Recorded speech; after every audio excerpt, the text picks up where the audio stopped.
मान सम्मान करते हैं। अगर पांडव क्रोध करने लगेंगे, आपका मान सम्मान नहीं रहेगा। अगर एक व्यक्ति को नष्ट करने से पूरा परिवार सुरक्षित है, तो उस व्यक्ति को नष्ट करने में या त्यागने में कोई दोष नहीं लगता है। और एक घर को त्यागने से अगर पूरा गांव सुरक्षित है, तो उस घर को त्यागने का दोष नहीं लगता। एक गांव को नष्ट करने से, त्यागने से पूरा राज्य सुरक्षित है, तो उस गांव को दोष नहीं लगता है। और को त्याग नष्ट करने से अगर पूरा देश सुरक्षित है, तो उसका भी दोष नहीं लगता है। के अंदर, तुम्हारे परिवार के अंदर, तुम्हारे घर के अंदर दुर्योधन नाम का ऐसा पुत्र है जिसको त्याग दो, और नहीं तो तुम्हारा पूरा वंश नष्ट हो जाएगा। ये बात कर ही रहे थे कि उसी समय वहां पर दुर्योधन आ जाता है और काशी पुत्र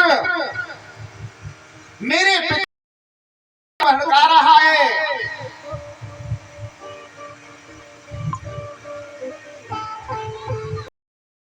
राज्य से अभी निकल जा, मेरी कृपा से तुझे मंत्री पद प्राप्त हुआ, और तू है कि मेरे पिता को मेरे विरुद्ध भड़का रहा है। यहाँ रहने का तुझे कोई अधिकार नहीं है।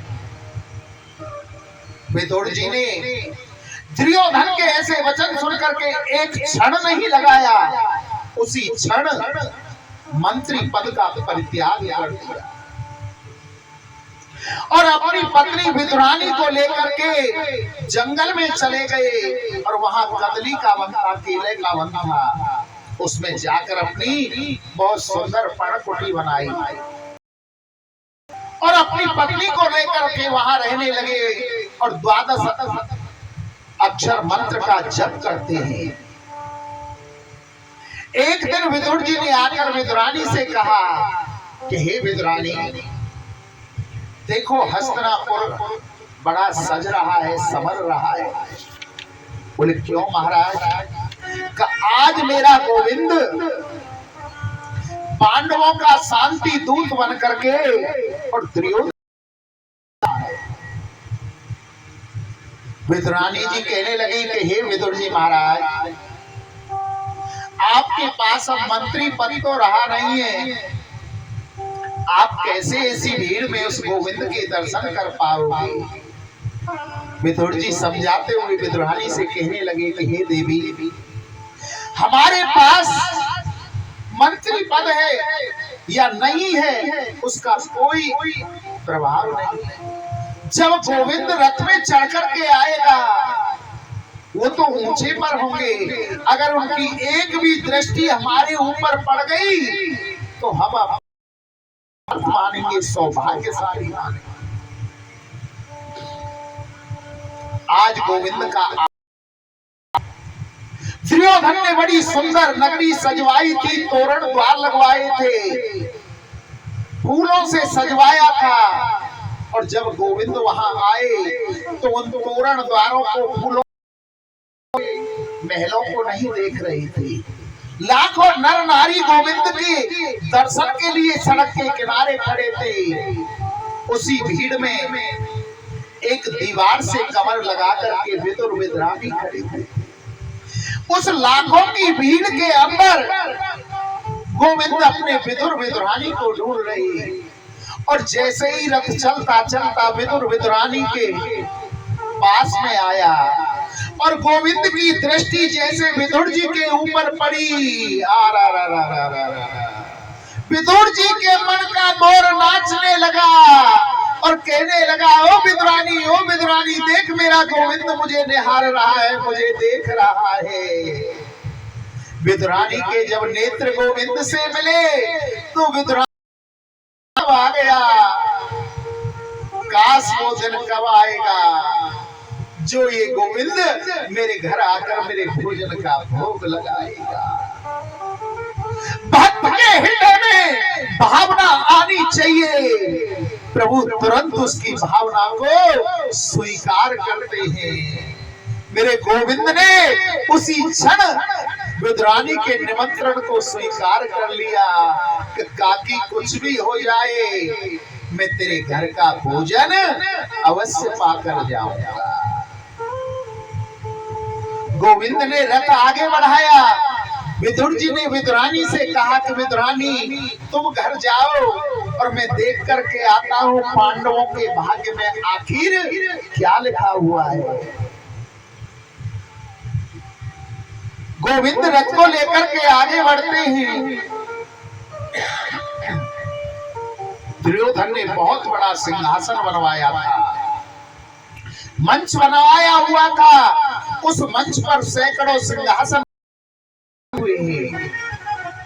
उनके बीच में सोने का बहुत सुंदर सिंहासन था, बीचों बीच विराजमान किया। गोविंद जब वहां पहुंचे सभी ने उनका स्वागत किया।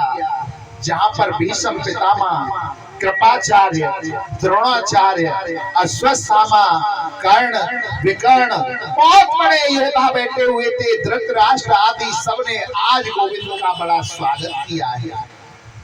और दुर्योधन कन्हैया को लेकर उस मणिर में ले जाकर बैठाता है कि हे गोविंद आओ इस सभा में तुम्हारा स्वागत है। गोविंद जाकर उस मणिर में सिंहासन पर बैठे और कहने लगे कि हे सुयोधन, आज तक मैंने तुम्हें दुर्योधन नहीं कहा, सुयोधन से संबोधित किया है। मैं आशा था। बोले महाराज पूछिए। पांडव तुम्हारे काका जी के पुत्र हैं? दुर्योधन कहने लगा हाँ जी। बोले जब तुम्हारे काका जी के पुत्र हुए तो तुम्हारे भाई हुए? बोले हाँ जी। जब भाई हुए तो आधे राज्य के अधिकारी हुए? बोले ना जी बिल्कुल नहीं। गोविंद कहने लगे अच्छा आधा राज्य नहीं देते मत दो, केवल मुझे 5 गांव दे दो, 5 गांवों में ही मैं पांडवों को संतुष्ट करने की चेष्टा करूंगा। इतनी बात सुनकर के दुर्योधन अपने आसन से खड़ा हो गया और कहने लगा सोचेन नेव दास्यामि बिना युद्धेन केशवा। हे केशव सुन ले, बगैर युद्ध के एक सुई के नोक के बराबर भी पांडवों को नहीं दूंगा। जब नाम लेकर केशव पुकारा तो कृष्ण कहने लगे अरे दुर्योधन, तुम्हें तो शांति दूत से भी बात करने की तमीज नहीं है। युद्ध करने से कितनी तबाही होगी, कितनी महिलाएं विधवाएं हो जाएंगी, कितने बालक अनाथ हो जाएंगे जिनके सिर से पिता का साया उठ जाएगा। तुम्हें युद्ध की तबाही का कुछ पता भी है? तुम्हें कहां से पता होगा जब तुम एक शांति दूत से सही तरीके से बात नहीं कर सकते हो तो तुम्हें क्या पता होगा। इतने में धृतराष्ट्र ने दुर्योधन के हाथ को दबोच लिया। दुर्योधन कहने लगा हे केशव, हे कन्हैया, क्षमा करना, बालकपन से ही उद्दंड रहा हूं। ये राजपाट की बातों का मुझे ज्ञान नहीं है। ये राजपाट की बातें तो बाद में होती रहेंगी। आप एक काम करिए, पहले महलों में चलाओ। मेरी माता ने गांधारी ने आपके लिए 56 प्रकार के भोग बनाए हैं। आप चल के उनके प्रसाद पाइए, भोग लगाइए।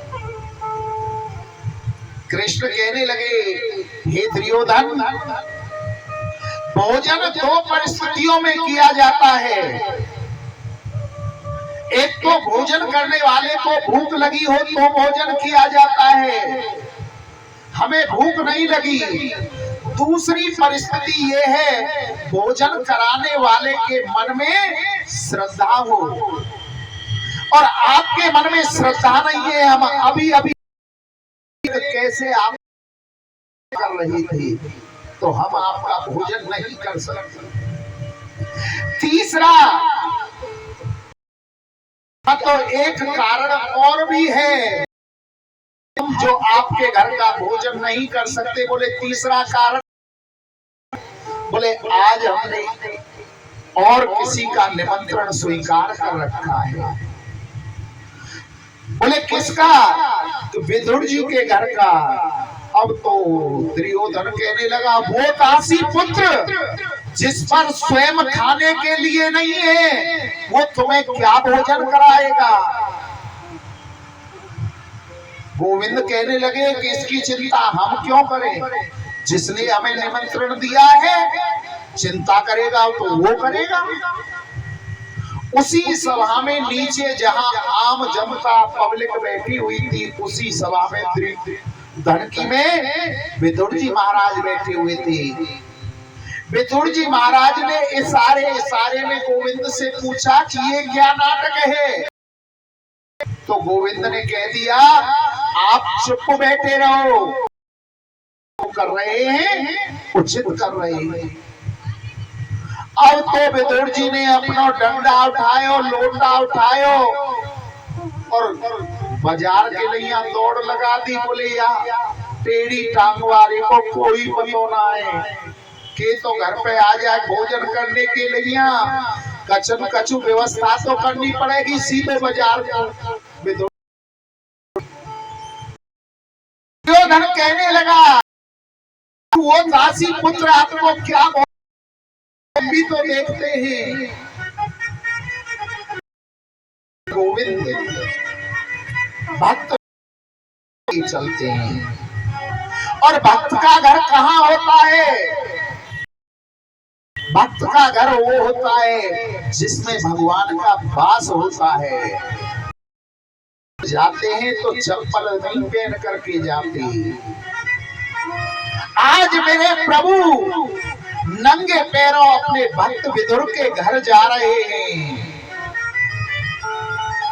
और जाकर के दरवाजे को खटखटाया। उस समय विदुरानी स्नान कर रही थी।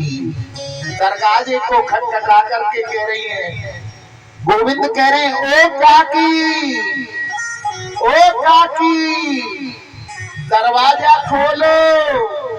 विदुरानी स्नान कर रही, उनके कानों में जब आवाज पहुंची कि ये तो मेरे कन्हैया की है, मेरे गोविंद की है, मेरे द्वारकाधीश की आवाज है, विदुरानी भाव में विभोर हो गई और वस्त्र बदलना भूल गई और आधा ही स्नान किया, आकर के दरवाजे को खोल दिया है, वस्त्र भी बदलना भूल गई। गोविंद ने देखा काकी तो वस्त्र ही बदलना भूल गई, तो कृष्ण ने अपनी कारी सी चुंदर को अपने ऊपर से उतारा गले में से और काकी को ओढ़ा दिया। काकी कृष्ण का हाथ पकड़ करके अपने घर के आंगन में ले गई और 4 चक्कर पूरे आंगन के काट दिए कि कन्हैया तू यहाँ बैठ, कन्हैया तू यहाँ बैठ, कन्हैया तू यहाँ बैठ, कन्हैया तू यहाँ बैठ। और अंत में कहा एक कोने में ले जा करके जो पटला होता है ना, पटले को भी उल्टा बिछाया और उसके ऊपर कन्हैया को बैठा दिया। कन्हैया भी ऐसे भाव में विभोर, उन्होंने भी नहीं देखा कि पटला सीधा है उल्टा, उस उल्टे पटले पर ही बैठ गए और कहने लगे ओ काकी। बोले हाँ बड़ी जोरन ते भूख लगी है, कछु खाने को हो तो लिया ना। विदुरानी कहने लगी अरे लाला जी, अरे कनुआ, अरे लाला घर में काली केला है। बोले काकी केला ही लिया, केला ही खा लो में। तो काकी गई एक इतनो बड़ो केला को बच्चा जामे कम से कम 15-20 केला लगे हुए, वो उठा के काकी आ रही और एक पत्थर लेके कन्हैया के आगे आके बैठ गई और कन्हैया की ओर निहारने लगी। एक केला लिया, गुच्छे में से तोड़ा, उसे छीला, छील करके जो उसका गूदा था वो तो एक तरफ फेंक दियो और जो छिलका था उस छिलका को कन्हैया को खवाने लगी और कन्हैया की ओर देख रही है। कन्हैया भी ऐसे भाव में विभोर हो गए कि उन्होंने भी नहीं देखा कि कई मैया काकी वो का खिला रही है, वो भी छिलका को खाने लगे। काकी कहने लगी लाला स्वाद है ना? कन्हैया कह रहे हाँ काकी बहुत स्वाद है। एक छिलका खाया, 2 छिलका खाए, तकरीबन 10 एक छिलका ने प्रभु खा गए। इतने में विदुर जी बाजार से माखन मिश्री लड्डू पेड़ा लेकर के आए और दरवाजा खटखटायो। ओ विदुरानी, ओ विदुरानी। विदुरानी के कान में जब ये बात आई तो विदुरानी खड़ी होकर के आके दरवाजा खोली और चिल्ला के बोली विदुर जी पे, काय को खटखटा रहे हो दरवाजे? बोले विदुरानी, विदुरानी सुन सुन सुन सुन, देखो कन्हैया ने मेरो कितनो मान सम्मान करो, आज भरी सभा में कह दी दुर्योधन तेरे घर को रोटी पानी नहीं खानो, आज विदुर के घर की रोटी पानी खानी। एक काम कर ले, माखन मिश्री लड्डू पेड़ा इन्हें लेके तू तैयारी कर और देख कन्हैया आ रहे हो, मैं द्वार पे खड़े होके उनकी प्रतीक्षा कर लो। विदुरानी कहने लगी आ रहे हो? कन्हैया तो आ गए, अंदर प्रसाद पा रहे, केला खा रहे, केला।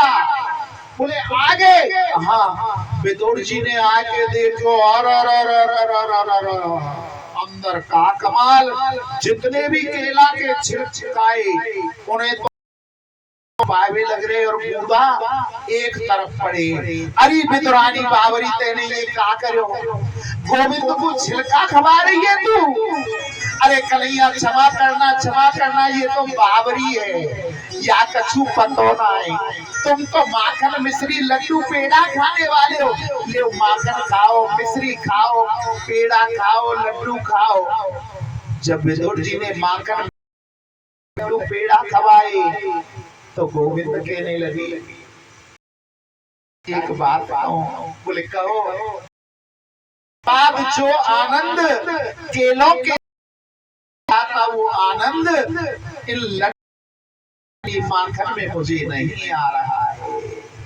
भाव का भूखा हूँ मैं, भाव ही एक सार है, जो भाव से भजता तो भव बेड़ा पार है। सबसे ऊंची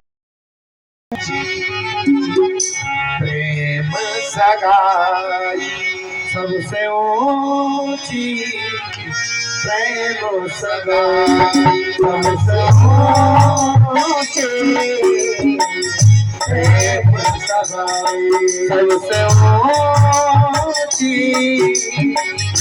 प्रेम सगाई।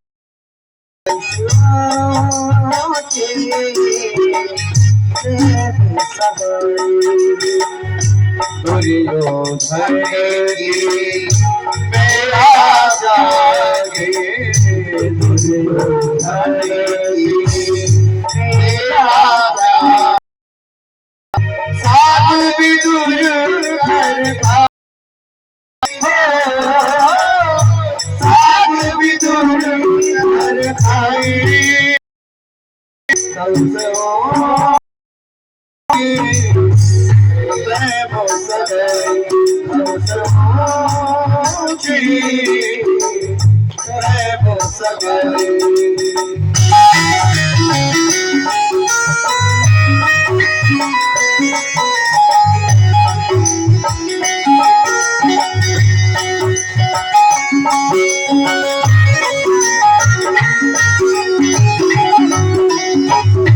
टूटे पर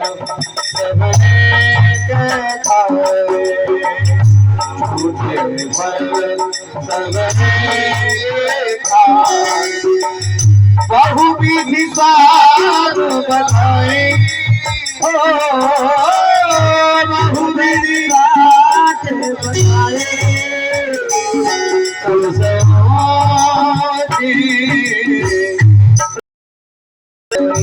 सबसे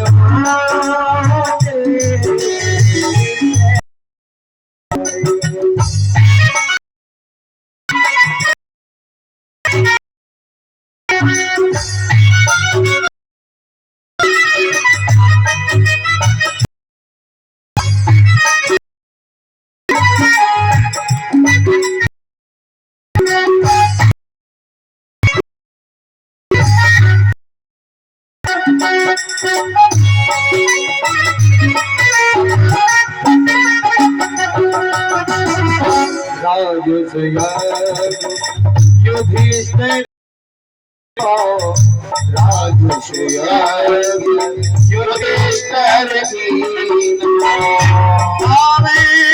छूट उठाई छूट उठाई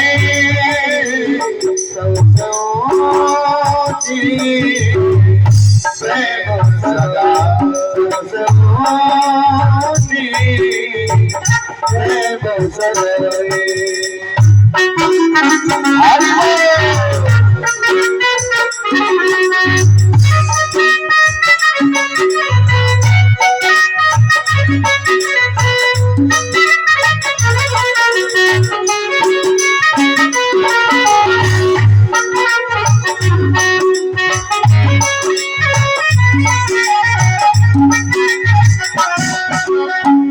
प्रेम के बस प्रेम के बस भूल गए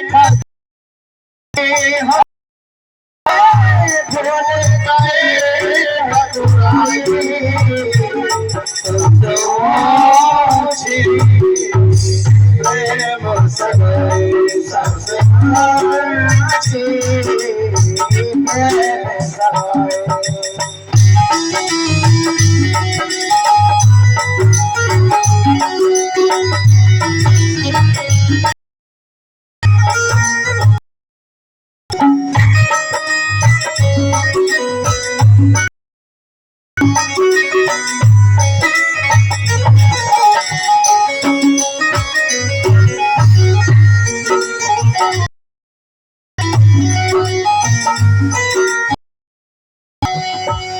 प्रेम के बस सेवा के लिए प्रेम के बस सेवा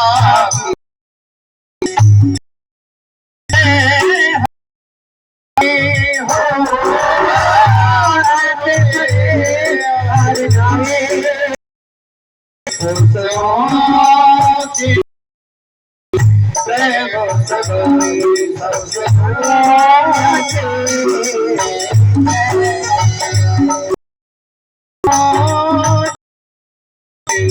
प्रेम सगाई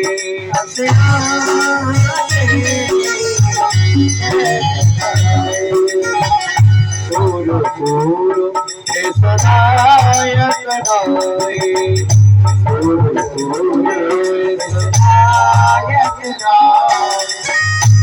हिला करो बढ़ाई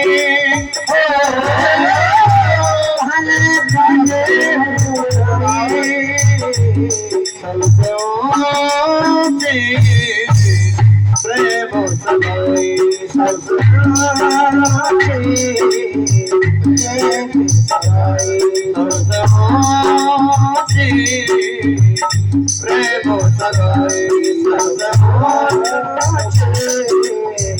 प्रेम सगाई बोलो भक्तवत्सल भगवान की जय जय श्री राधेश्याम।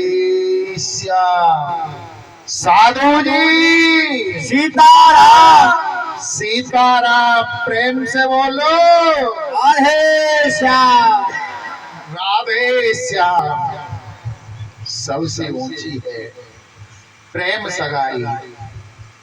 प्रेम के ही कारण तो प्रभु ने विदुर जी के घर का साग खाया था। प्रेम के भाव के कारण ही सबरी के घर जाकर के मेरे प्रभु श्री राम ने भोग लगाया। प्रेम के कारण ही युधिष्ठिर ने जब यज्ञ रचाया था तो मेरे गोविंद ने वहां झूठन उठाई थी। जो जगत का स्वामी कहा जाता है, जगत गुरु जिसे कहा जाता है, प्रेम के कारण उसने अर्जुन का रथ हाँका था। जो जगत का स्वामी है वो एक साधारण अर्जुन का रथ हाँक रहा है। किसके कारण? भाव के और प्रेम के कारण। अगर परमात्मा को हम और आप प्रेम से भजेंगे तो वो परमात्मा हमारी आपकी भी लाज रखेगा। उसने नरसिंह भक्त की लाज रखी, उसने मीरा की लाज रखी, कितने भक्तों की लाज रखी है। उस पर विश्वास तो कर हे राजन, ये मुक्ति का मार्ग है। इतनी बात सुन करके परीक्षित कहने लगा कि हे गुरुवर, मैंने सुना है कि भगवान ने वाराह का रूप धारण किया था, जरा उस कथा को भी मुझे विस्तार से सुनाओ ना। श्री सुखदेव जी महाराज कहते हैं, सुनो, कश्यप महाराज की 13 पत्नियां थी। उनमें सबसे बड़ी पत्नी का नाम था दति। एक दिन दति कश्यप जी महाराज के पास गई और जाकर के कहने लगी कि हे स्वामी, मेरी जितनी भी बहनें हैं सब गर्भवती हैं।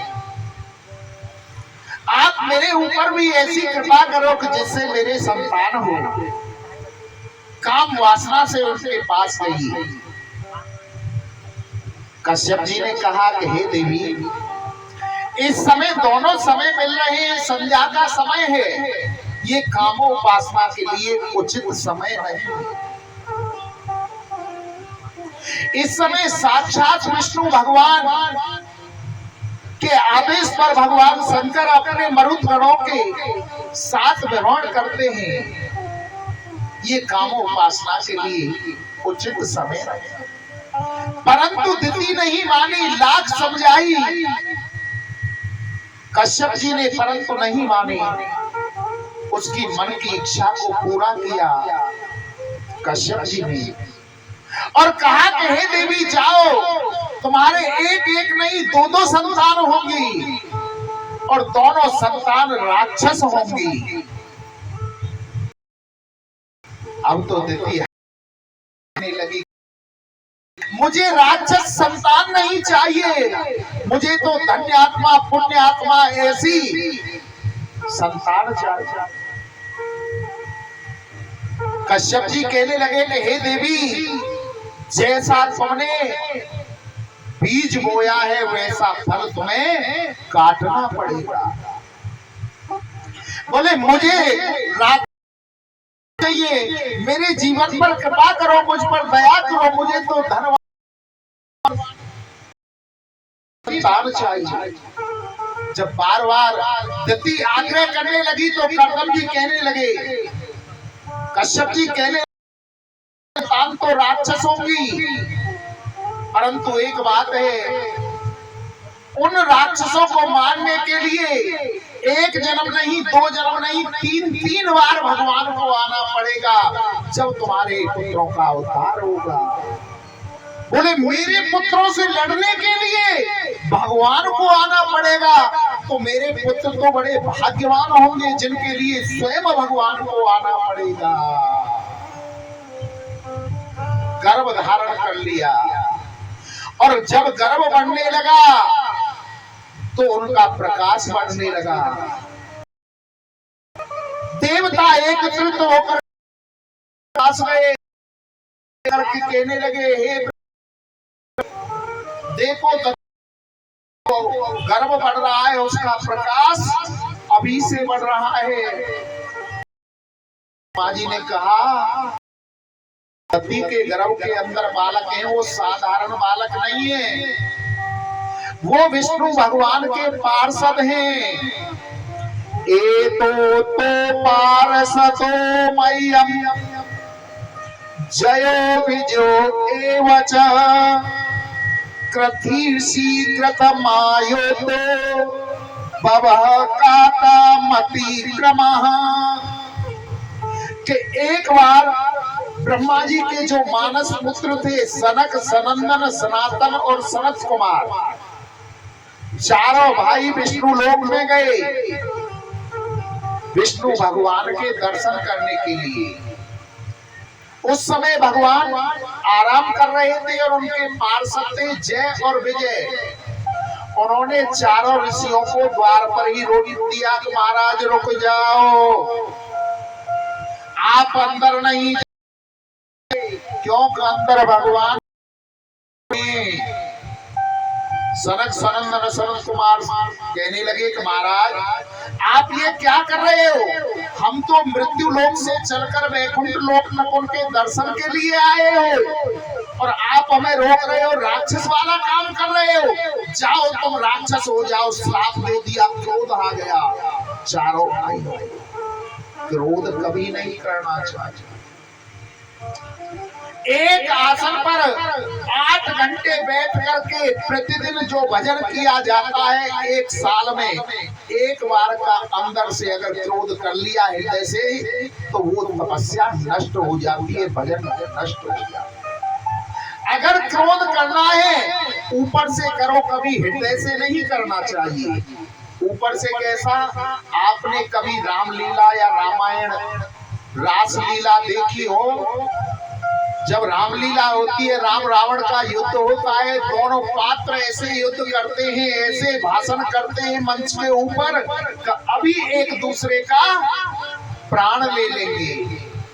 और जैसे ही रामलीला बंद होती है, 1 घंटे पीछे जाकर के पर्दे के पीछे देखना तो दोनों राम रावण एक ही थाली में भोजन करते रहते हैं। क्रोध करना है तो ऊपर से करो, हृदय से कभी नहीं करना चाहिए। अंदर का क्रोध सारी तपस्या को नष्ट कर देता है।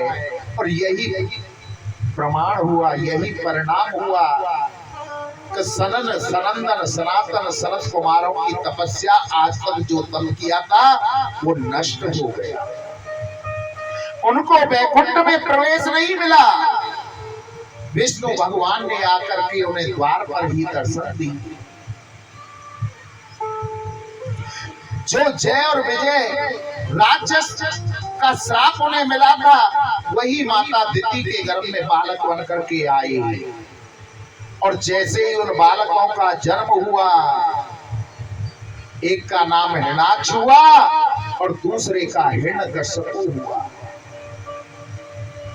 पृथ्वी के राजा बन गए और चारों और उनकी कीर्ति फैल गई, अत्याचार फैल गया, करने लगे। जब उनका राक्षसों का अत्याचार पृथ्वी पर होने लगा तो पृथ्वी रसातल में जाने लगी, समुद्र में जाने लगी। देवता इकट्ठे होकर के ब्रह्मा जी के पास गए और कहने लगे, हे ब्रह्मदेव, हे ब्रह्मदेव, पृथ्वी रसातल में जा रही है उन राक्षसों के कारण, हिरणाक्ष और हिरण्यकश्यपु के कारण। आप उसको बचाइए। इतनी बात जब हो रही थी कि ब्रह्मा जी को छींक आ गई और जैसे ही छींक आई तो नासिका के माध्यम से वाराह भगवान प्रकट हो गए छींक के साथ ही। और देखते ही देखते वाराह भगवान ने विराट रूप धारण कर लिया। बोलो वाराह भगवान की जय हो। वाराह कहने लगे, पितामह मेरे लिए क्या आदेश है? बोले पृथ्वी रसातल में समुद्र में जा रही है, आप जाकर पृथ्वी को रसातल से निकाल करके लाओ। क्यों? आपकी सूंघने की जो शक्ति है ना, सुअर की जो सूंघने की शक्ति होती है सबसे तीव्र होती है। वारा बोला ठीक है पितामह, कह करके वारा भगवान समुद्र की ओर चल दिए। और देखो हमारे भारत का विज्ञान पहले से ही बड़ा चमत्कारी रहा है। जिस समय पृथ्वी रसातल में चली गई थी, उस समय पृथ्वी पर जो व्यक्ति थे वो आकाश मार्ग में भ्रमण करते थे। एक तरफ से तो नारद जी आ रहे और एक तरफ से हिरणाक्ष जा रहा है। नारद जी के हाथ में बीड़ा लगी हुई है और कीर्तन करते हुए आ रहे। हिरणाक्ष ने जब देखा तो कहा, ओ बाबा जी, ओ मोड़ा, रुक जा रुक जा रुक जा। कहा या कमोड़ी सी बजावे लगे, रो रुक जा रुक जा रुक जा। नारद जी रुक गए। बोले कहो भैया क्या बात है? बोले बात का चुना है, हमारे शरीर में खुजली है रही है, खुजली। हमारे साथ में मल्ल युद्ध कर ले, जब हमारी खुजली मिटेगी। अगर तूने मल्ल युद्ध नहीं किया तो हमारी खुजली होती रहेगी। अब तो नारद जी कहने लगे, भैया हम पे लड़नो तो आवे ही ना है, हम पे तो केवल कीर्तन करनो आवे। तू के तो तेरे नाम को कीर्तन कर देंगे अपने। अब तो उन्होंने अपनी बीड़ा को उठा लियो और गाने लगे, श्री कृष्ण गोविंद हरि मुरारी, हे नाथ नारायण वासुदेवा। श्री कृष्ण गोविंद हरि मुरारी, हे नाथ नारायण वासुदेवा। श्री कृष्ण गोविंद हरि मुरारी, हे नाथ नारायण वासुदेवा। हे नाथ नारायण वासुदेवा, हे नाथ नारायण वासुदेवा, हे नाथ नारायण वासुदेवा, हे नाथ नारायण वासुदेवा।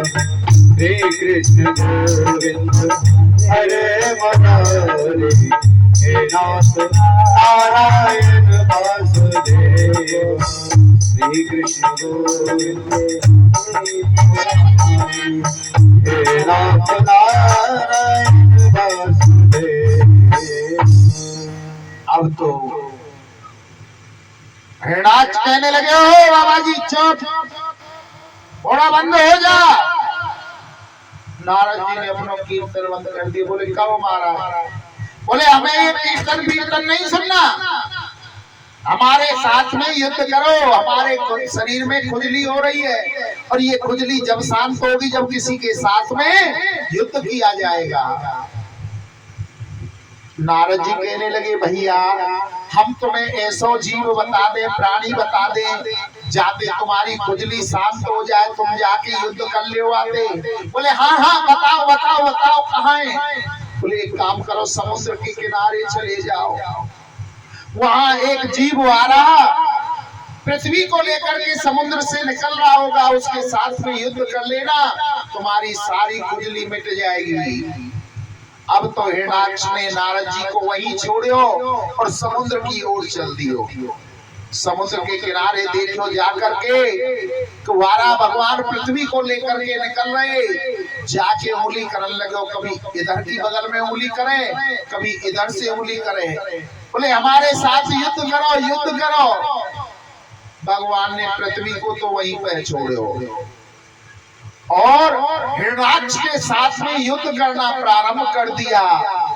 ऐसा युद्ध हुआ, ऐसा युद्ध हुआ, मल्ल युद्ध होने लगा दोनों में। और वारा भगवान ने हिरणाक्ष की नस नस को ढीली कर दिया और अंत में अपनी गदा से ऐसा प्रहार किया, ऐसा प्रहार किया कि हिरणाक्ष का सर धड़ से अलग कर दिया। बोलो वारा भगवान की जय हो। और पुनः पृथ्वी को अपने दाढ़ों पर, दांतों पर रखा और उसे समुद्र से निकाल करके लेकर के आए। अभी अभी हिरणाक्ष नाम का राक्षस मारा, उसके अभिमान को मारा कि पृथ्वी के मन में अभिमान आ गया कि देखो मैं जरासी रसातल में क्या चली गई, मेरे लिए स्वयं भगवान को वाराह सुअर का रूप धारण करके आना पड़ा। भगवान तुरंत समझ गई, बोले अभी अभी मैंने हिरणाक्ष नाम के अभिमान को मारा है और पृथ्वी देवी के मन में अभिमान आ गया। पृथ्वी के अभिमान को भी मारना अति आवश्यक है। पृथ्वी से कहा देखो देवी कितना सुंदर कलवर हो रहा है। पृथ्वी ने देखा बहुत सुंदर बगीचा, उसमें पक्षी चहचहा रहे हैं, तो मोर नाच रहे हैं, कबूतर गुंजन कर रहे हैं, चिड़िया चहचहा रही है। बोले महाराज ये क्या है कि ये गोलोक है, मेरा धाम है श्री वृंदावन धाम। पृथ्वी कहने लगी कि महाराज मैं आपके दांतों पर गाड़ों पर बैठी हुई हूं, मुझसे आगे अलग ये वृंदावन धाम कहां से हो गया। वाराह भगवान कहने लगे कि हे देवी चारों धामों के अंदर वृंदावन का धाम नहीं आता, वृंदावन तो अलग ही धाम है। एक बार तीर्थों के राजा प्रयागराज गोविंद के पास गए और जाकर के कहने लगे कि हे गोविंद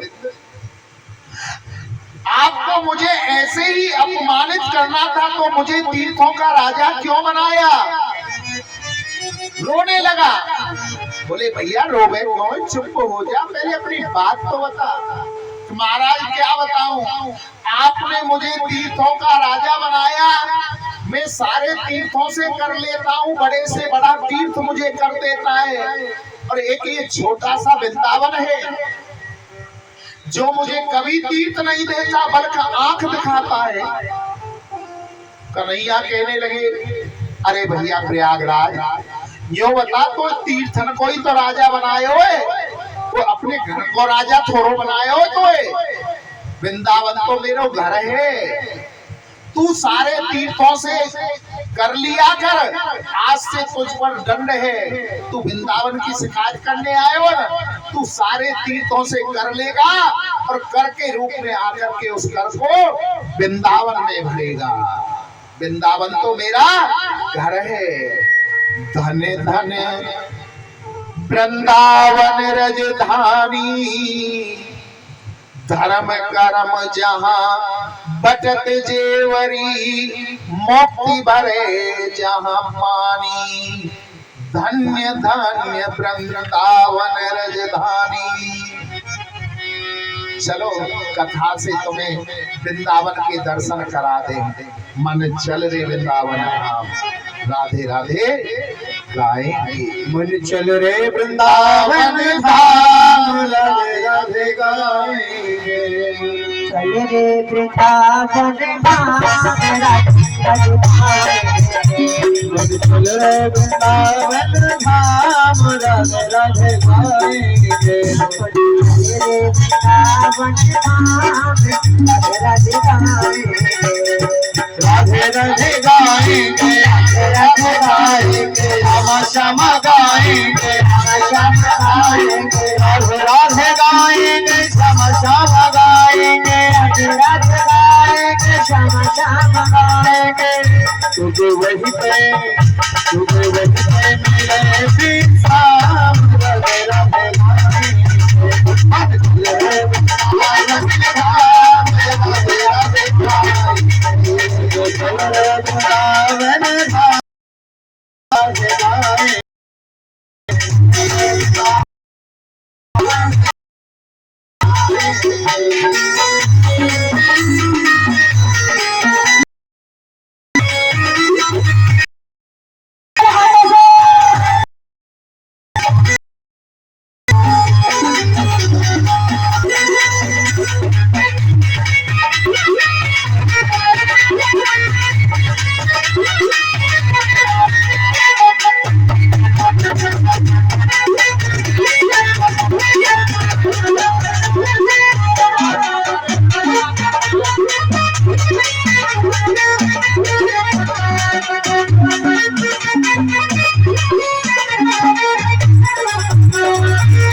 वृंदावन में बाके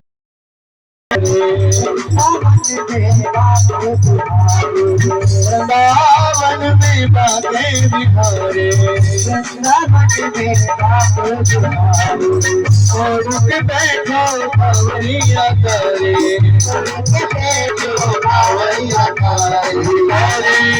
तेरी कौड़ी लगना छड़ा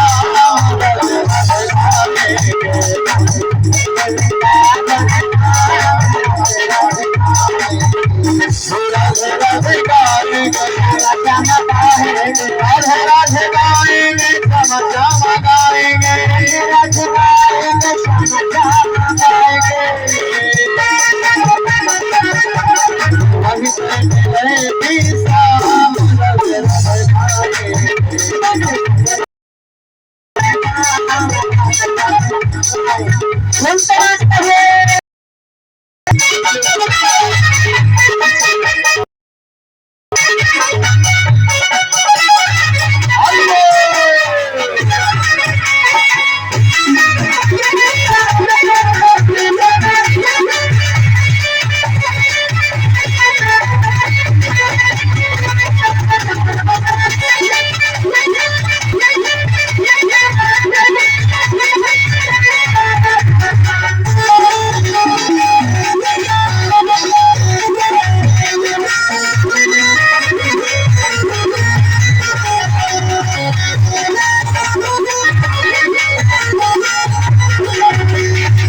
वृंदावन में यमुना किनारा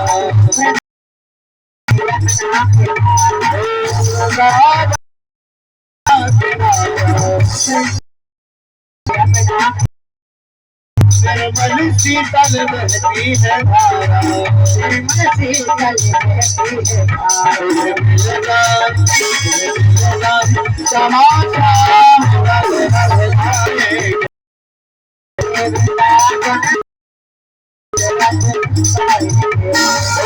राधे गाएंगे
जीवन की शोभा है नारे जीवन की शोभा है नारे दस के बातें बिहारे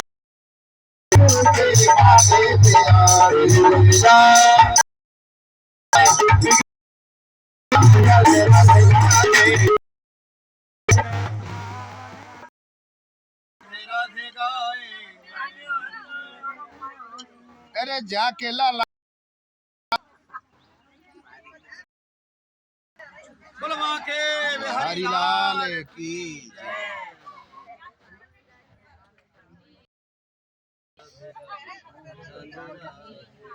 हाँ तो जाके अरे यहाँ पे ये दे आते ज्यादा ज्यादा 2 साल चल रहा है या तो आगे ना चला पहले वो काम करने गया बाबर भैंसा देखो बाबर भैंसा देखो उनमें ते ही है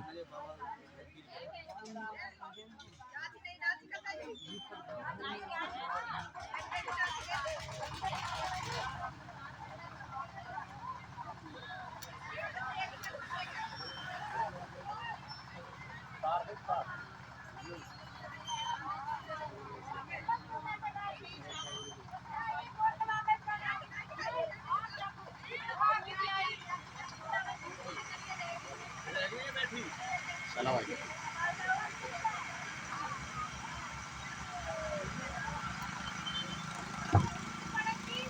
बोलो वृंदावन माँ के बिहारी लाल की जय हो। जय जय श्री राधे श्याम। लाइट आ गई भैया लाइट में लगा दे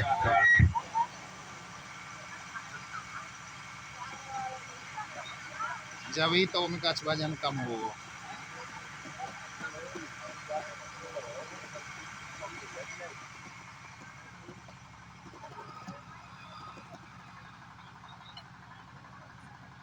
या कि लाइट यू ट्रिप कैसे मारे जनरेटर कम रहे है कि जनरेटर लाइट 25 हॉर्स पावर को बता रहे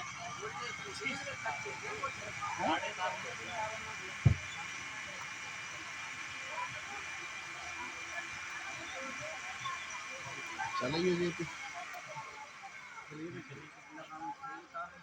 ना लगे तार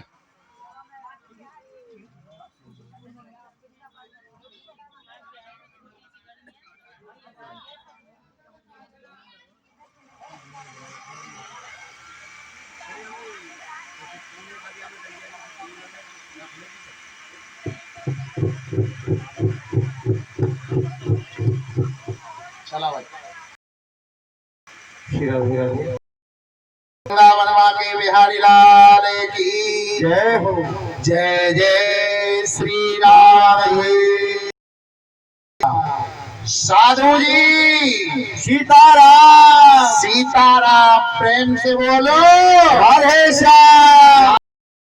अब पंडित जी तुम चुप रही हो मैया कितनी आवाज है कमरावली तक पहुंचे कि ना पहुंचे तुम्हारी आवाज पहले उनकी बारी जिनके मोर में आए बात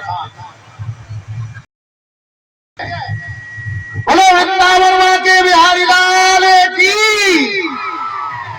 भाई बहुत जोर है बाबा में तो ना हो वो जोर बाबा थमाऊ लगाइयो भीतर भाई चिलम पे जोर नहीं रहना चाहिए जयकारे में भी जोर लगना चाहिए बोलो वृंदावन माँ के बिहारी लाल की पहुंच रहा वृंदावन तक धीरे धीरे त्यारो जयकारो ठीक है पृथ्वी की स्थापना अब ब्रह्मा जी के जितने भी पुत्र हुए ना पहले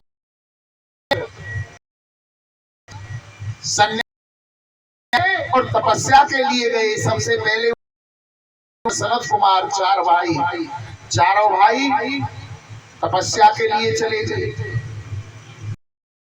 नारद जी भी चले गए उनके बाद कर्दम का जन्म हुआ कर्दम जी कहने लगे पिताजी हम भी तपस्या करने के लिए यहाँ जा रहे हैं ब्रह्मा जी ने कहा अरे बेटा देखो पहले ब्रह्मचर्य का पालन करो फिर गृहस्थ जीवन को भोगो फिर सन्यास धारण करो बोले ना पिताजी हम तो पहले से ही जा रहे हैं सन्यासी बन रहे हैं बोले ठीक है बेटा तुम्हारी इच्छा कर्दम जी वन में चले गए और जाकर के सैकड़ों वर्ष तपस्या की तपस्या खुली जोड़े को उपासना करते हुए देख लिया काम जागृत हो गया कर्दम जी के कहने लगे कि हम भी शादी करेंगे और पुणे तपस्या पर बैठ गए। कोई तपस्या करता है भक्ति पाने के लिए, कोई तपस्या करता है मुक्ति पाने के लिए, और करदम जी महाराज हैं तपस्या कर रहे हैं काय के लिए? पत्नी पाने, ब्याह कराने के लिए। तपस्या करते करते अनेक वर्ष हो गए तो भगवान ने प्रकट होकर के करदम जी को दर्शन दिया और कहा, कहो बाबा जी काहे लिए तपस्या कर रहे हो? भगवान के दर्शन करके करदम जी शर्मा गए। अब अपने मुंह से कैसे कहें कि हमने पत्नी पाने के लिए तपस्या की, शादी कराने के लिए तपस्या की। पहले जमाने का नियम था कि जब शादी की बात होती थी तो बालक वहां से उठ करके चले जाते थे, और आज का जमाना है स्वयं देखने जाते हैं। करदम जी से पूछा गया, कहो बाबा जी कैसे तुमने तपस्या की? तो नजर नीचे को झुका ली, बोले आपके दर्शन हो गए प्रभु, अब कोई अभिलाषा नहीं है। नाना बाबा बता दो काहे लिए तपस्या की है? मन ही मन भावे और ऊपर से मूड हिलावे, ऐसी बात तो ना कहीं कहीं ब्याह शादी के लिए तपस्या की हो और ऊपर से मने कर रहे हो।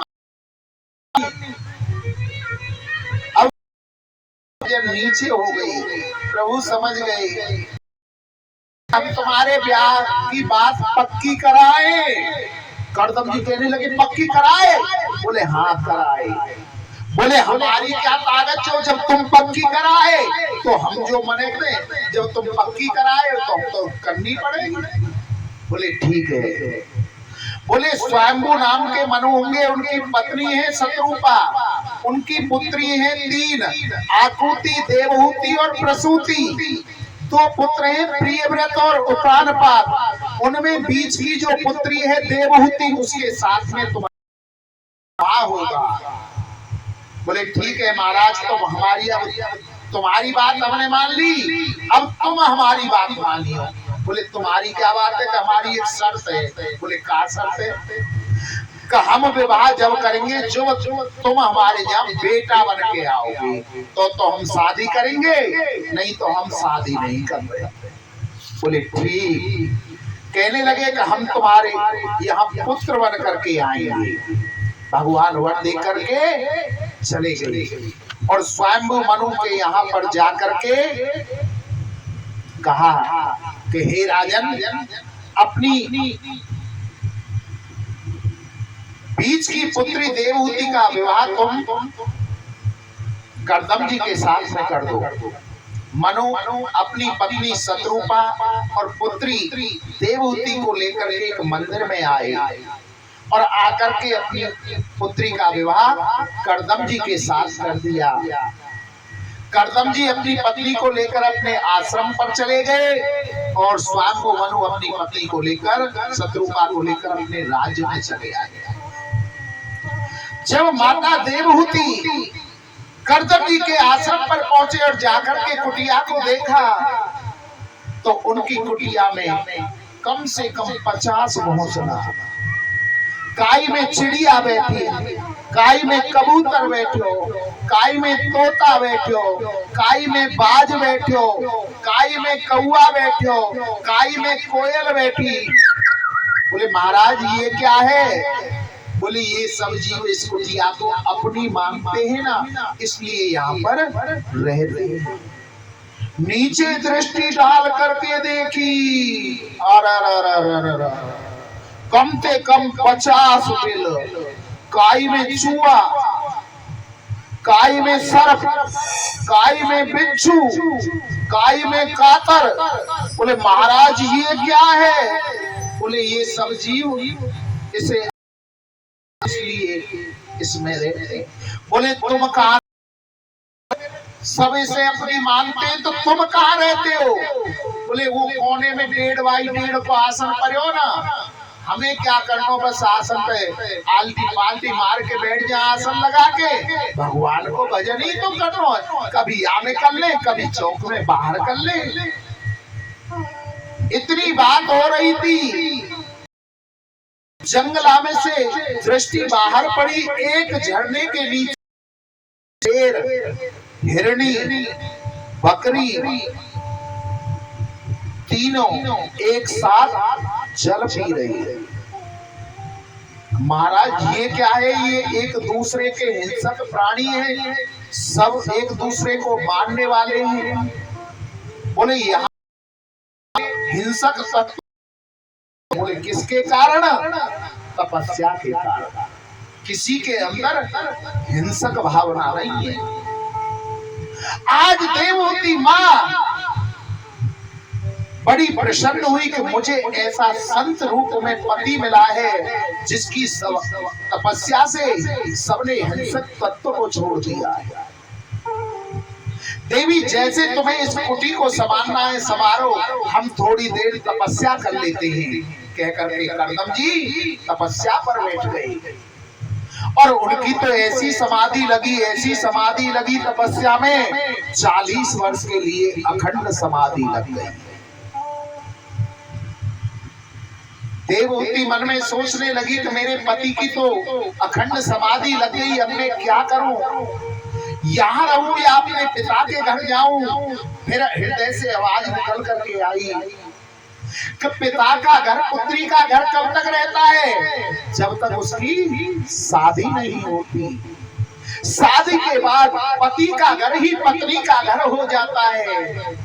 माता देवहूति सोचने लगी, होगी सो देखी जाएगी, मैं यहीं पर रह करके पति की सेवा करूंगी और खाने के लिए जंगलों से फल फूल तोड़ लाऊंगा।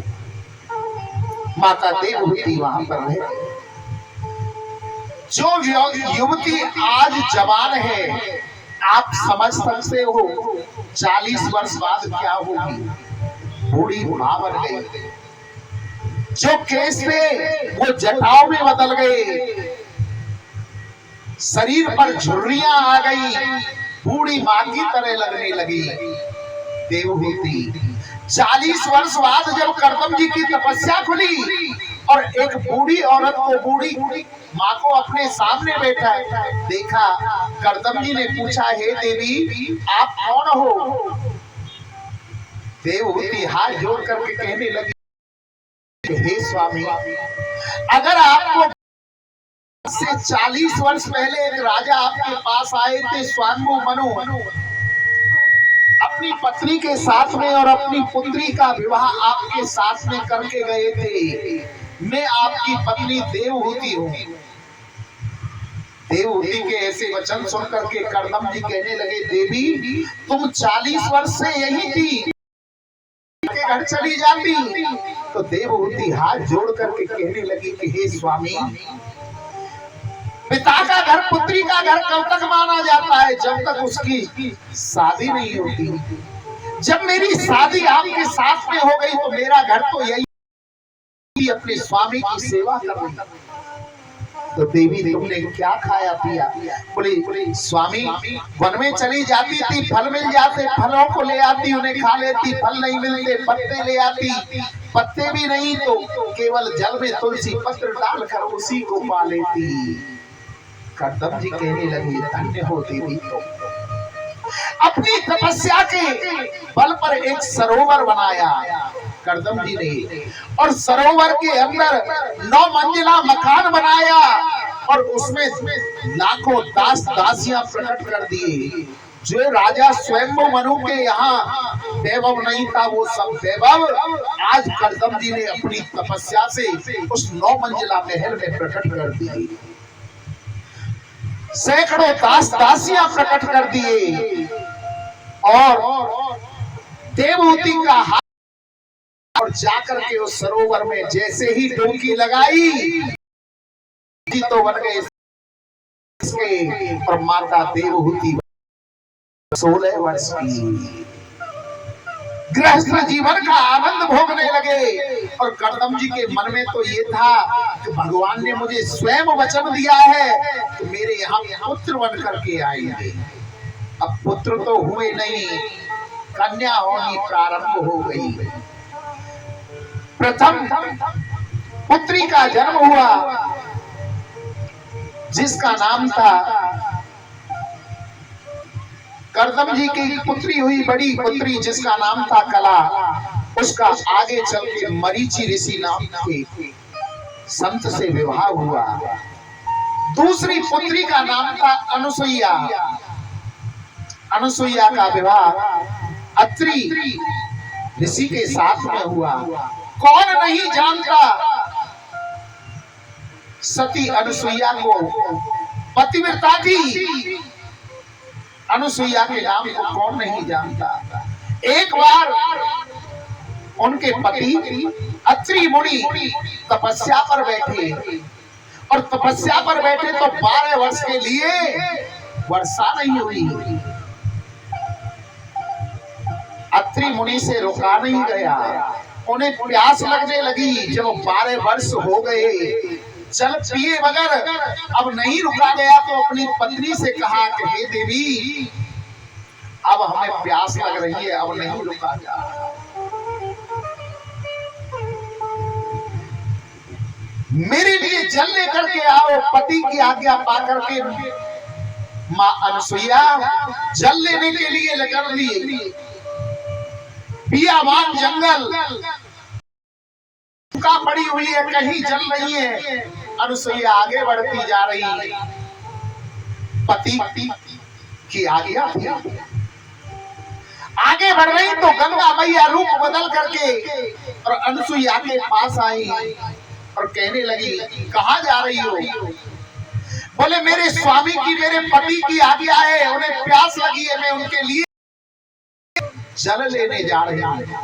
बोले देवी कहीं मत जाओ, तक सूखा पड़ी हुई है, आपको जल नहीं मिलेगा। अनुसुईया कहने लगी कि मैं लौट करके नहीं जाऊंगी, अपने पति के लिए जल लेकर के आऊंगी। अगर मेरा पतिव्रत धर्म सच्चा है तो मैं उनके लिए जल लेकर के ही आऊंगी। अनुसुईया माँ के ऐसे वचन सुन करके गंगा मैया पर रहा नहीं गया और प्रकट हो गई के रूप में मैया की, और वहां से जल ला करके अपने पति को पिलाया। अब तो उनके पतिव्रत धर्म की चर्चा तीनों लोकों में होने लगी कि अनुसुईया इतनी बड़ी प्रतिभा है। तो बियाबान जंगल में उन्होंने मंदाकिनी गंगा को प्रकट कर दिया। लक्ष्मी को, पार्वती को, ब्रह्माणी को ये बात बतलाई तो उन्हें विश्वास नहीं हुआ।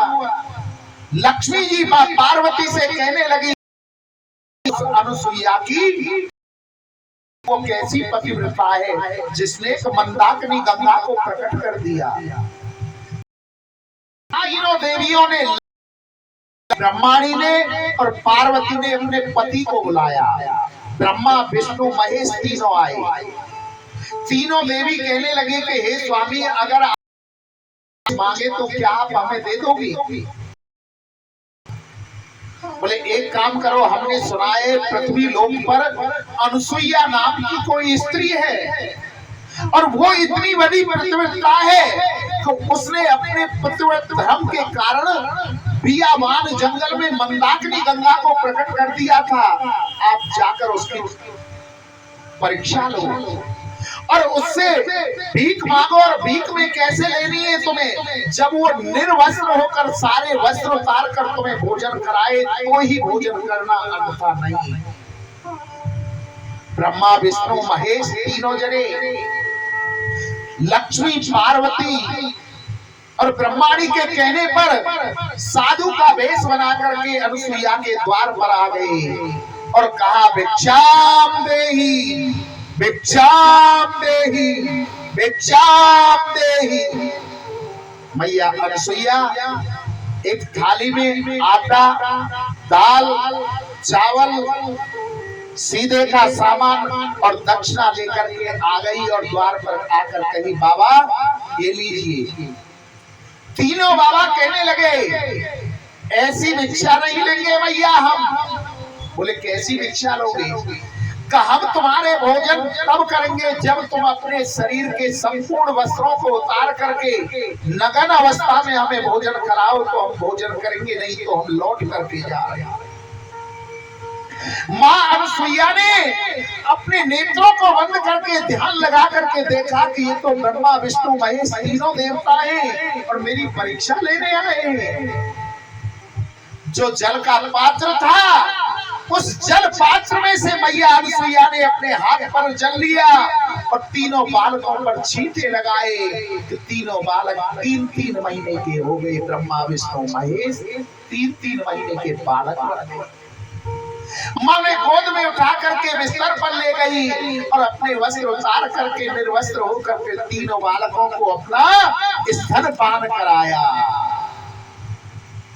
3 महीने हो गए दूध को पीते पीते उन बालकों को। 3 महीने तक जब लौट करके ब्रह्मा विष्णु महेश वैकुंठ में नहीं पहुंचे तो तीनों देवियों को चिंता हो गई कि हमारे पति आखिर कहाँ रह गए।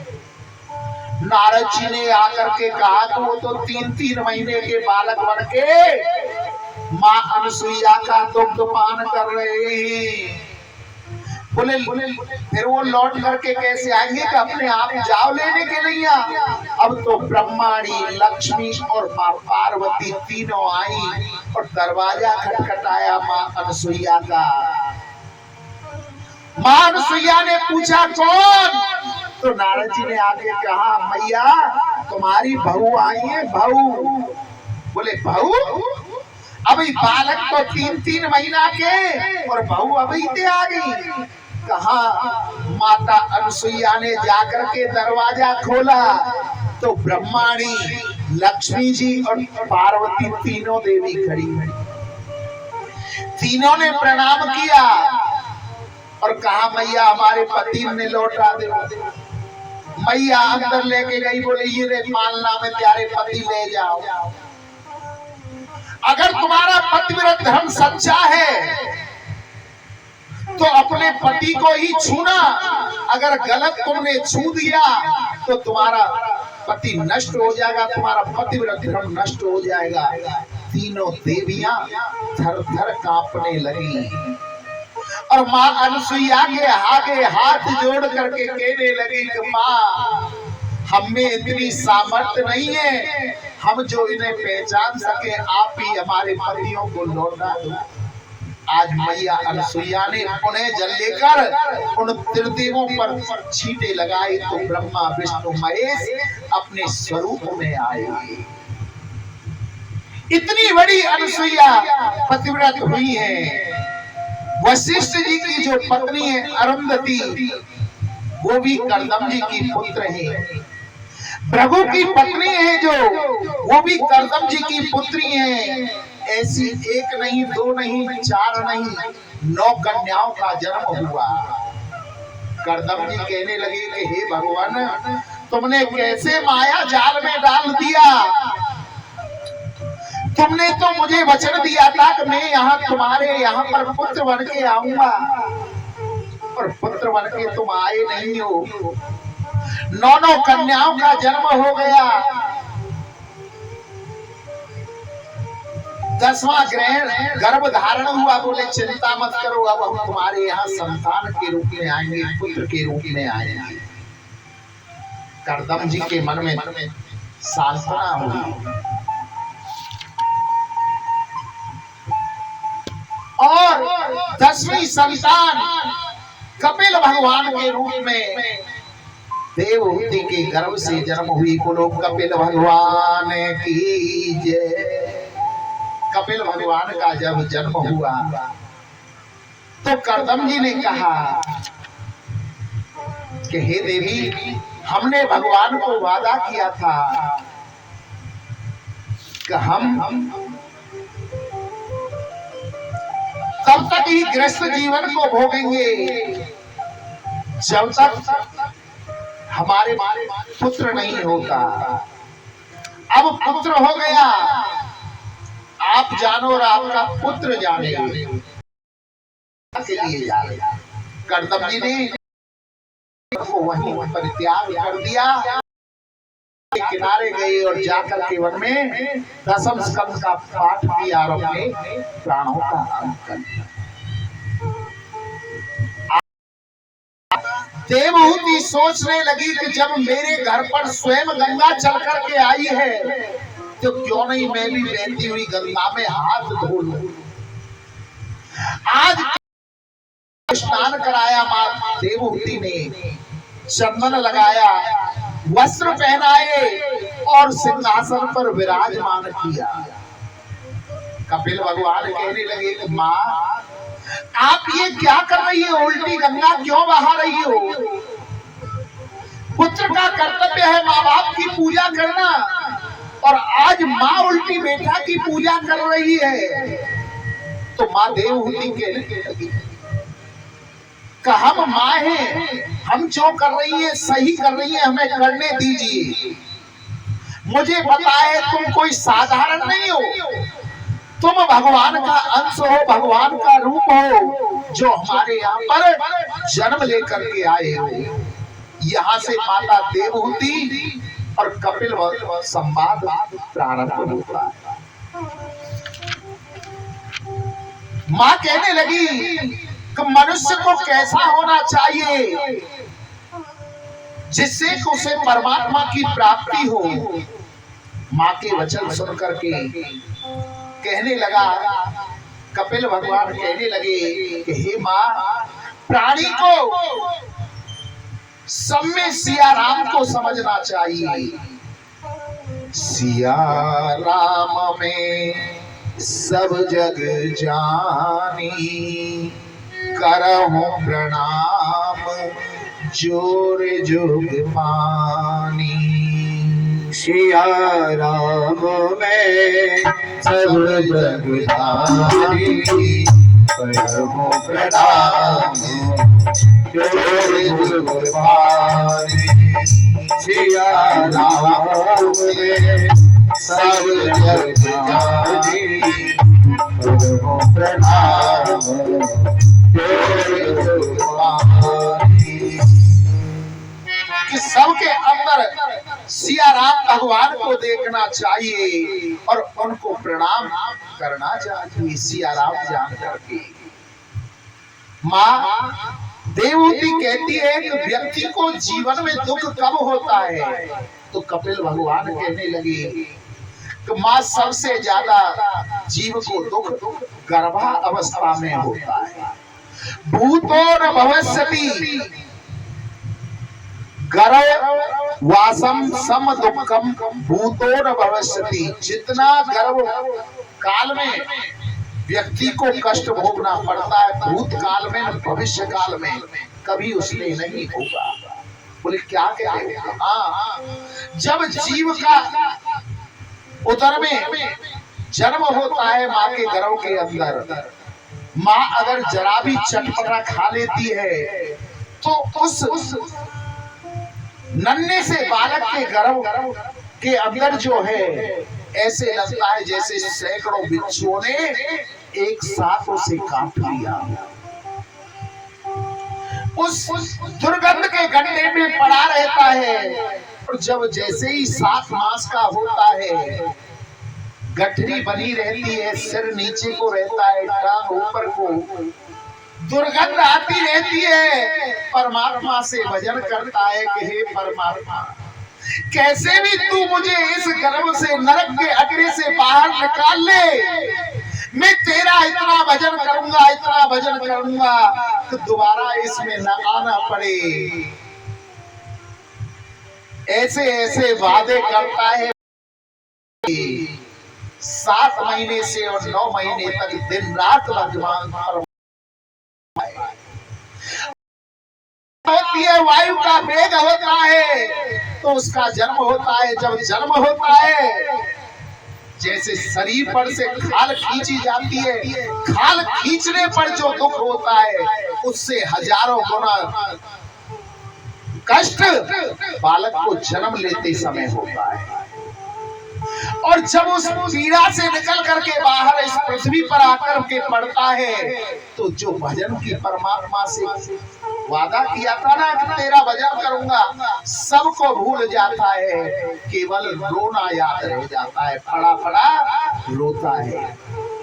माँ ने कहा बेटा अब तो उसको कुछ सुख हो गया होगा। माँ अभी कहाँ सुख, अब उसको खटमल काटते हैं, मच्छर काटते हैं, मक्खियां काटते हैं, बड़ा बड़ा किसी से कुछ कह नहीं पाता है, खाट पे पड़ा पड़ा रोता रहता है। बोले अच्छा अब भी सुख नहीं। थोड़ा बड़ा होता है, मन माँ बाप में लग जाता है, और बड़ा होता है मित्रों में बटने लगता है। बोले अब तो सुख हो गया होगा कि नहीं, अब भी सुखी नहीं है। बोले कब सुख होता है, और बड़ा हुआ, शादी हो गई, अब माँ बाप और मित्रों से मन हट करके पत्नी में मन लग जाता है। बोले अब तो सुखी हो गया। बोले अब भी सुख नहीं है, संतान हुई, संतानों में मन लग गया, परंतु उसको सुख प्राप्त नहीं होता। दीन कहे धनवान सुखी, धनवान कहे सुख राजा को भारी, राजा कहे महाराजा सुखी, महाराजा कहे सुख इंद्र को भारी। इंद्र कहे ब्रह्मा जी सुखी, और ब्रह्मा जी कहे सुख विष्णु को भारी। तुलसीदास विचार कहे, हरि भजन बिना सब जीव दुखारी। बगैर परमात्मा के भजन करे सब जीव दुखारी है, कोई सुखी नहीं है। मनुष्य से कहा जाता है भजन कर ले, तो कहता है नहीं नहीं अभी तो मैं जवान हूं, कब करूंगा, बुढ़ापे में। बुढ़ापा भी आ जाता है, पोता हो जाता है, पोता। पोता कहता है बाबा बाबा बन गया, बाबा भजन कर ले, भजन तैयारी करे बाबा बन के भजन करने की। इतने में नाती आ जाए बेटी को, बोले नाना नाना नाना कहीं नहीं जाना, नहीं भजन करना। भजन नहीं करता है। अरे भजन करना है तो जवानी में करिए, बुढ़ापा किसने देखा है। अगर जवानी में हाथ पैर चलते हुए भजन कर लोगे, तीर्थ कर लोगे, तो दर्शन कर लोगे। बुढ़ापे में तो आंखों से भी नहीं दिखता, कानों से भी नहीं सुनता है, और काई ने जरा सो धक्का दे दियो तो लुढ़क लुढ़क हो जाओगे। इसलिए दर्शन करने हैं, भजन करना है तो जवानी में। भजन कर मस्त जवानी में, बुढ़ापा किसने देखा है। भजन कर मस्त जवानी में, बुढ़ापा किसने देखा है। भजन कर मस्त जवानी में, बुढ़ापा किसने देखा है। भजन कर मस्त जवानी में, बुढ़ापा किसने देखा है। जवानी में बुढ़ापा किसने देखा है।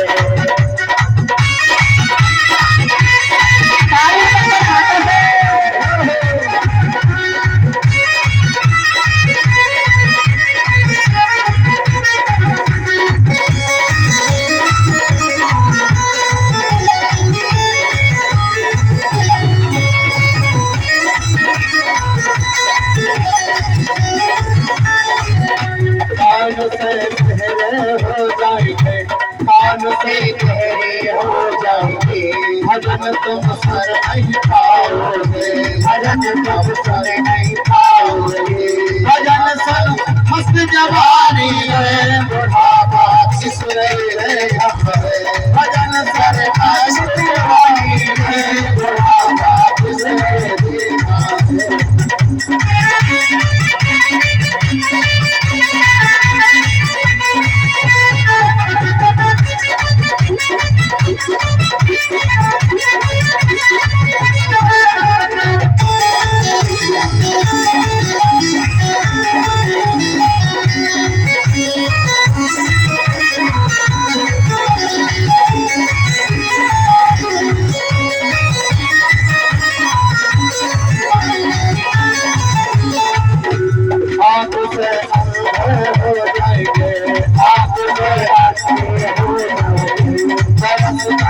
मस्त जवानी में तरस कर नहीं पाओगे तरस कर मस्त जवानी में बुढ़ापा किसने देखा है भजन कर मस्त जवानी में बुढ़ापा किसने देखा है भजन कर मस्त जवानी में बुढ़ापा किसने देखा है भजन कर मस्त जवानी में बुढ़ापा किसने देखा है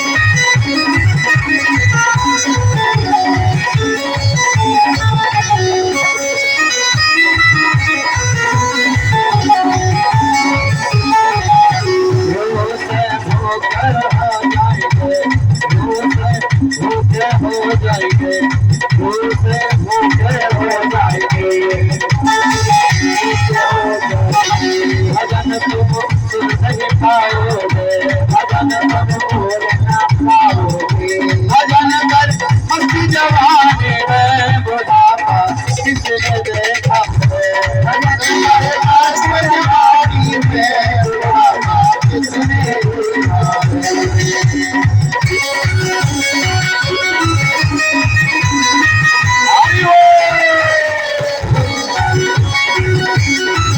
जवानी में बुढ़ापा किसने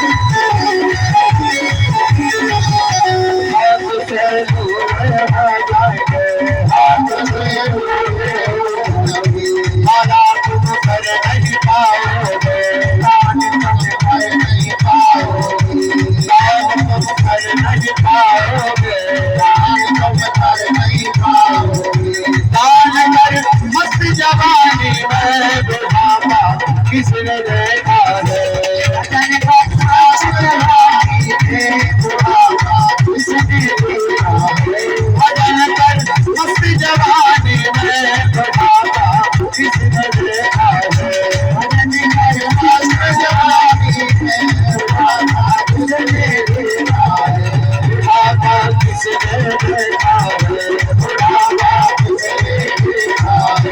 भजन कर मस्त जवानी में बुढ़ापा किसने देखा है भजन कर मस्त जवानी में बुढ़ापा किसने देखा है भजन कर मस्त जवानी में बुढ़ापा किसने देखा है बुढ़ापा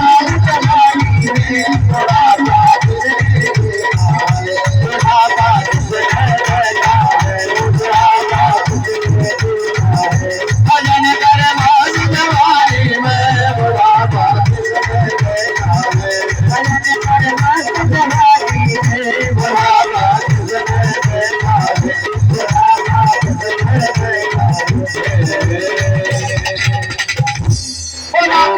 लाल की जय बोले भक्त वत्सल भगवान की जय हो जय जय श्री राम श्याम। साधु जी सीताराम सीताराम प्रेम से बोलो।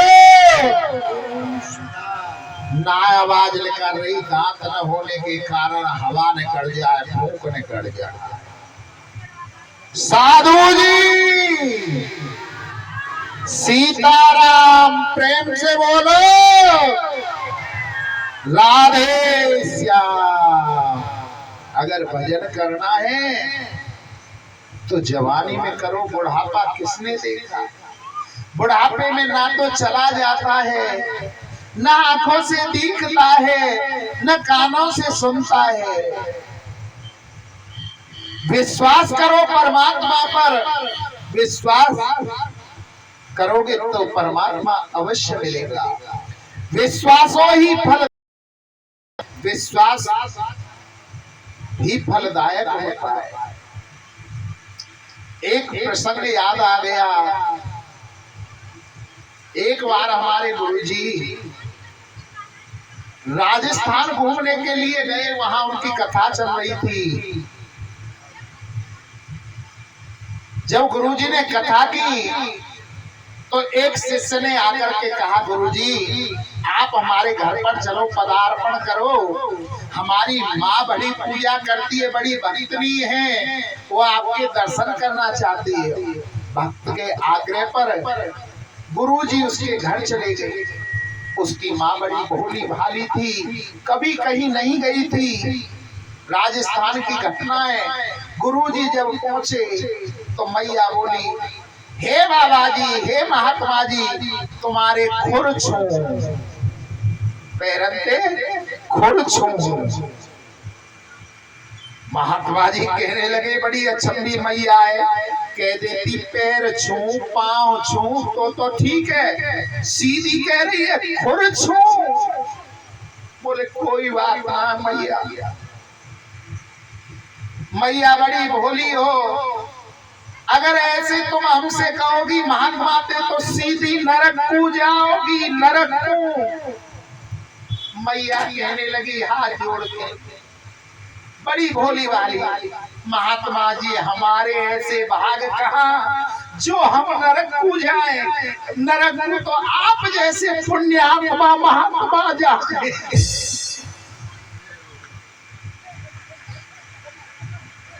ऐसे हमारे भाग कहाँ जो हम नरक को जाए।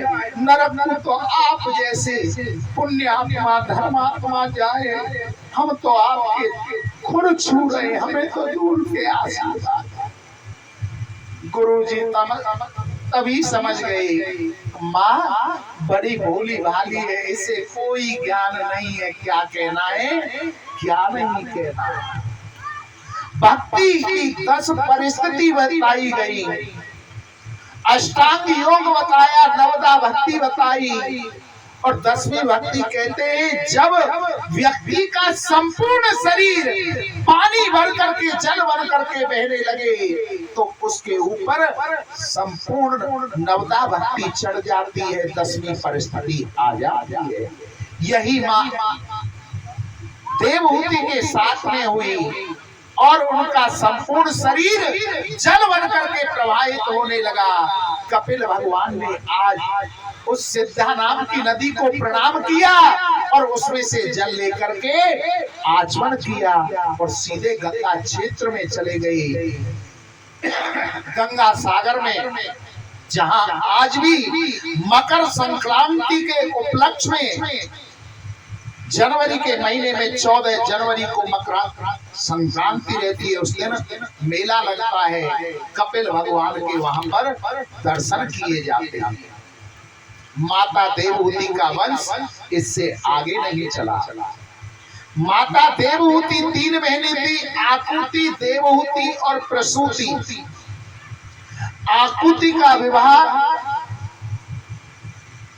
प्रजापति रुचि के साथ में हुआ, जिनके यहाँ पर यज्ञ पुरुष भगवान का प्रादुर्भाव हुआ, और प्रसूति का विवाह प्रजापति दक्ष के साथ में हुआ, जिनके यहाँ पर मां सती ने जन्म लिया।